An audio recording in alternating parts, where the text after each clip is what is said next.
take shit. I got no love for the fakeness. If you wanna play tough and wanna hate this, I'll always show up.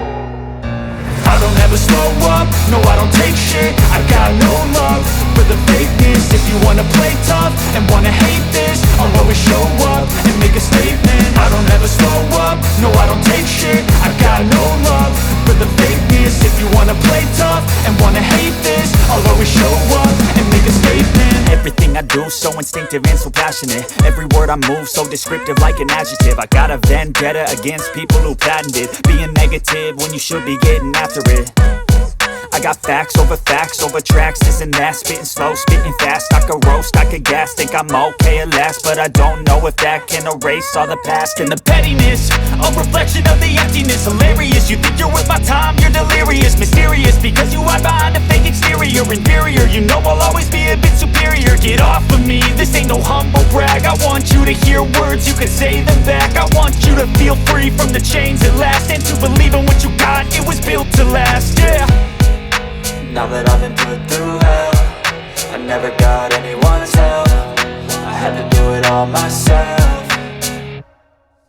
I don't ever slow up, no I don't take shit. I got no love for the fakeness. If you wanna play tough and wanna hate this, I'll always show up and make a statement. I don't ever slow up, no I don't take shit. I got no love for the fakeness. If you wanna play tough and wanna hate this, I'll always show up and make a statement. Gonna learn the consequence of being incompetent. Mental health is confidence, dreams and some modestness. I'm not here to save the day, that's for you to take away. I could play a million mind games, but instead I say something not illogical, something that is topical. Rub it on and watch it go, make yourself unstoppable. Dreams are irresponsible, but they're always possible. If you just believe, you could be so remarkable. Thoughts in my head, a collage and they spread. I'll be great one day, going off of my meds. No I'm not giving up, no I'm not giving in. I will make it to the top, taking off in the wind. I gotta make it, I'm saving every day to taste it. I'm patient, but my mind, it can hardly take it. I'm chasing a dream that I've had for several ages. A vacant, modern kingdom for the taking.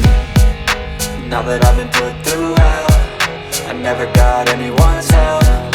I had to do it all myself. I don't ever slow up, no I don't take shit. I got no love for the fakeness. If you wanna play tough and wanna hate this, I'll always show up and make a statement. I don't ever slow up, no I don't take shit. I got no love for the fakeness. If you wanna play tough and wanna hate this, I'll always show up and make a statement. I don't ever slow up, no I don't take shit. I got no love for the fakeness. If you wanna play tough and wanna hate this, I'll always show up.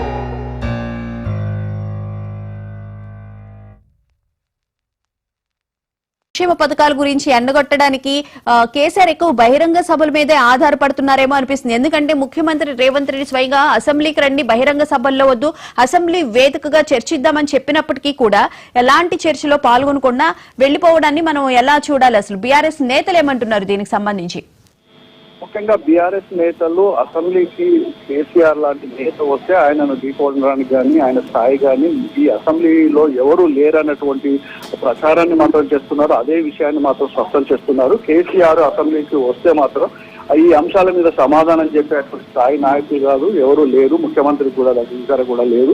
అందు గురించే మేము ప్రజా క్షేత్రంలోకి వెళ్తాము, ప్రజలను చైతన్యం చేస్తాము, ఈ అంశాల మీద బహిరంగ సభలు ఏర్పాటు చేస్తామన్నటువంటి విషయాన్ని గతంలో కూడా చెప్పారు.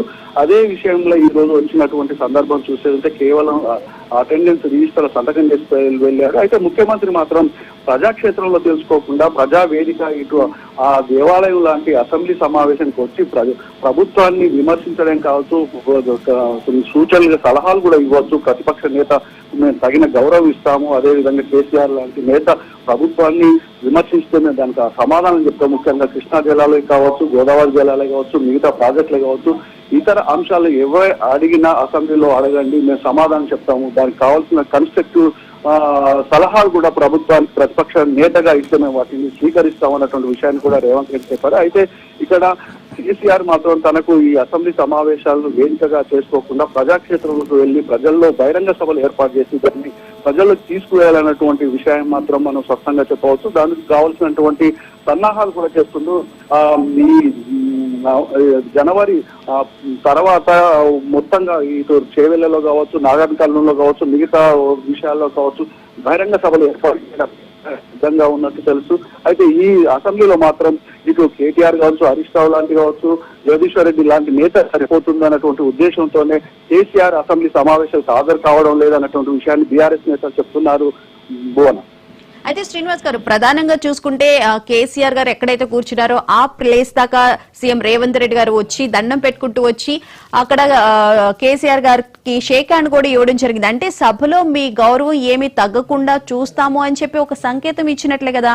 మరి అయినప్పటికీ కేసీఆర్ గారు ఎందుకు వెళ్ళిపోవాల్సి వచ్చింది? ఒకవేళ జనవరి 2-3 తారీఖుల్లో ఈ నదీ జలాలకు సంబంధించి పవర్ పాయింట్ ప్రెజెంటేషన్ ప్రభుత్వం ఇస్తున్న నేపథ్యంలో అప్పుడైనా వచ్చే అవకాశం ఏమైనా ఉండొచ్చు అంటారా? అసలు ముఖ్యంగా మంత్రులు కావచ్చు, కేవలం అసెంబ్లీలోనే కాకుండా బయట కూడా విమర్శలు చేస్తా ఉన్నారు. ఈ విమర్శలు తట్టుకోవడానికైనా కూడా రేపు జరిగేటువంటి జనవరి 2 ప్రజా సమస్యల మీద ప్రస్తావిస్తాడా, లేదు అంటే ఈ కృష్ణా జలాలు కావచ్చు, ఇటు పాలమూరు రంగారెడ్డి ప్రాజెక్టు విషయం కావచ్చు, మిగతా అంశాల మీద ప్రస్తావించారా అనే విషయాన్ని మాత్రం వేచి చూడాలి.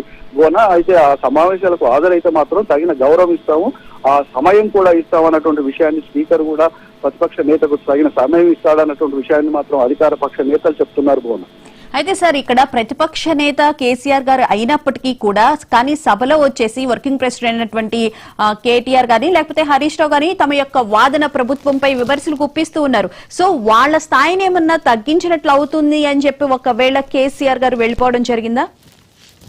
అయితే కేసీఆర్ నుండి చూసేదంటే ఒక వ్యూహాత్మకంగా వ్యవహరిస్తున్నారు. ప్రధానంగా చూసేదంటే ఇప్పుడు ఈ అధికారం కోల్పోయినప్పటి నుండి కూడా కేసీఆర్ కేవలం 2 సార్లు మాత్రమే అసెంబ్లీ సమావేశాలకు మిగతా అసెంబ్లీని లీడ్ చేయడంలో ఇటు కేటీఆర్ కావచ్చు, హరీష్ రావచ్చు, మిగతా ఎమ్మెల్యేలు కావచ్చు, బీఆర్ఎస్ నేతలు వీళ్ళందరూ లీడ్ చేస్తున్నారు. కేసీఆర్ లాంటి నేత ఈ అసెంబ్లీలో ఇప్పుడు గౌరవం లభించాలి అంటే ప్రతిపక్ష హోదాలో వచ్చినా కూడా ఆయన కించపరిచే విధంగా మాట్లాడే అవకాశం ఉంటుంది. ఆయనకు పోటీ పడే నాయకులు లేదుగా ఒకటైన గౌరవం తగ్గుతుందనేటువంటి భావన ఒకవైపు, అదే విధంగా వీళ్ళకి అవకాశం ఇచ్చే రకంగా కూడా ఉంటుందని చెప్పవచ్చు బీఆర్ఎస్ నేతలు అంటున్నారు. ప్రధానంగా ఇటు ఈ అసెంబ్లీని లీడ్ చేయాలంటే రేవంత్ రెడ్డికి సమధీరులైనటువంటి వాళ్ళు ఇటు కేటీఆర్ కావచ్చు, హరీష్ రావు కావచ్చు, మిగతా నేతలు కావచ్చు, వీళ్ళు సరిపోతుంది అన్నటువంటి భావన బీఆర్ఎస్ నేతల్లో ఉంది. కాబట్టి ఈ అసెంబ్లీ సమావేశాలలో కేవలం కేటీఆర్, హరీష్ రావు లాంటి అదేవిధంగా జగదీశ్వర్ రెడ్డి లాంటి నేతలే లీడ్ చేస్తున్నారని చెప్పవచ్చు. ప్రధానంగా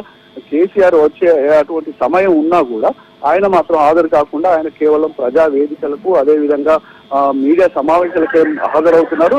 బహిరంగ సభలు ఏర్పాటు చేసి ప్రజల్లోకి వెళ్ళాలన్నటువంటి భావన, ప్రజల్లోకి వెళ్తేనే కేసీఆర్ కు చాలా గౌరవం ఉంటుంది.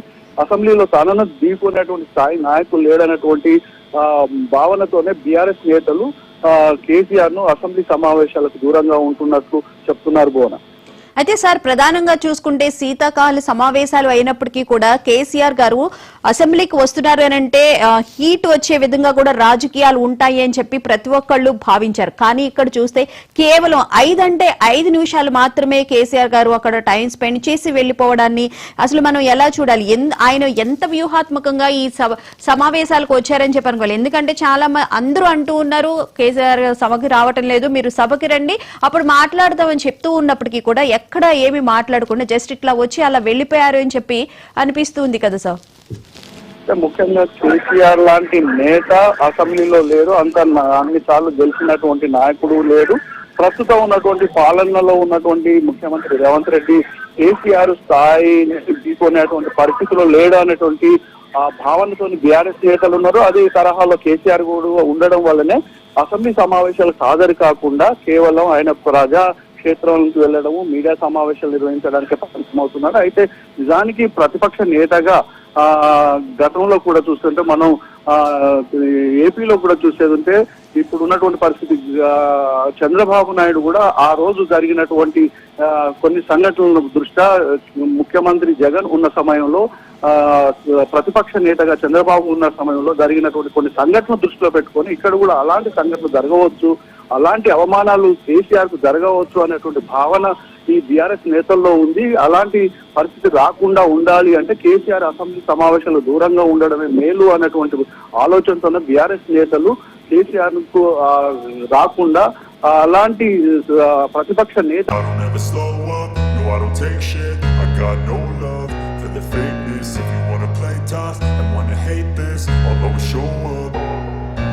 I don't never slow up, no I don't take shit. I got no love for the fakeness. If you wanna play tough and wanna hate this, I'll always show up and make a statement. I don't ever slow up, no I don't take shit. I got no love for the fakeness. If you wanna play tough and wanna hate this, I'll always show up and make a statement. Everything I do so instinctive and so passionate. Every word I move so descriptive like an adjective. I got a vendetta against people who patented being negative when you should be getting after it.